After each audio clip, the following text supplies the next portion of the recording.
श्रीराम समर्थ. निराभिमानी परोपकार ही भगवंताची सेवाच. प्रत्येक मनुष्याला परोपकाराची बुद्धी असणे अत्यंत जरूर आहे, पण तो कुणाला शक्य आहे आणि कुणी करावा याचा विचार करायला पाहिजे.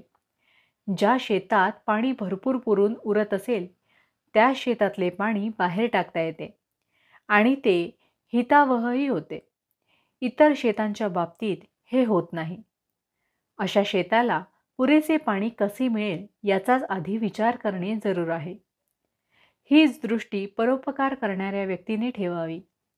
ज्या महात्म्यांनी स्वतःचा उद्धार करून घेऊन जगाच्या कल्याणाकरिता जन्म घेतला त्यांनाच परोपकाराचा अधिकार.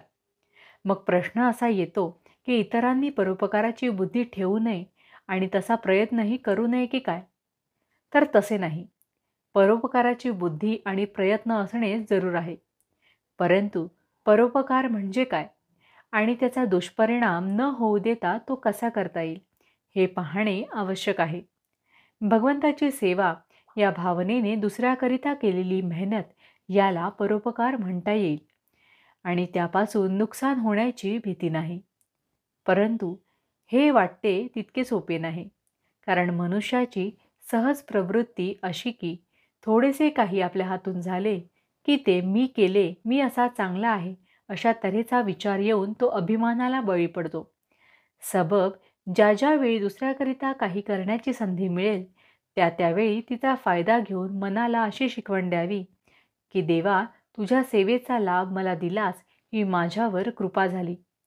अशीच कृपा ठेवून आणखी सेवा करून घे.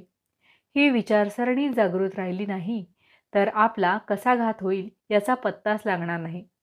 म्हणून अत्यंत जपून वागणे जरूर आहे.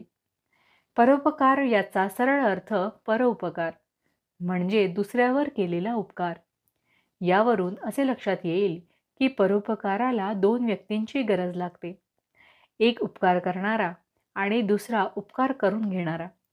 जगातल्या सर्वसाधारण व्यक्ती पाहिल्या तर आपल्या स्वतःवरून असे दिसते की मी एक निराळा आणि प्रत्येक व्यक्ती आणि वस्तू मात्र गणिक सर्व जग निराळे.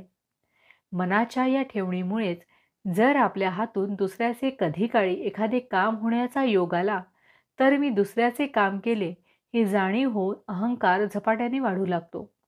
म्हणून परोपकाराच्या बाबतीत अत्यंत सावध राहण्याची सूचना सर्व संतांनी दिली आहे. नामात राहिले म्हणजे अहंकार नाहीसा होऊन सावधानता येते आणि चित्त शांत होते.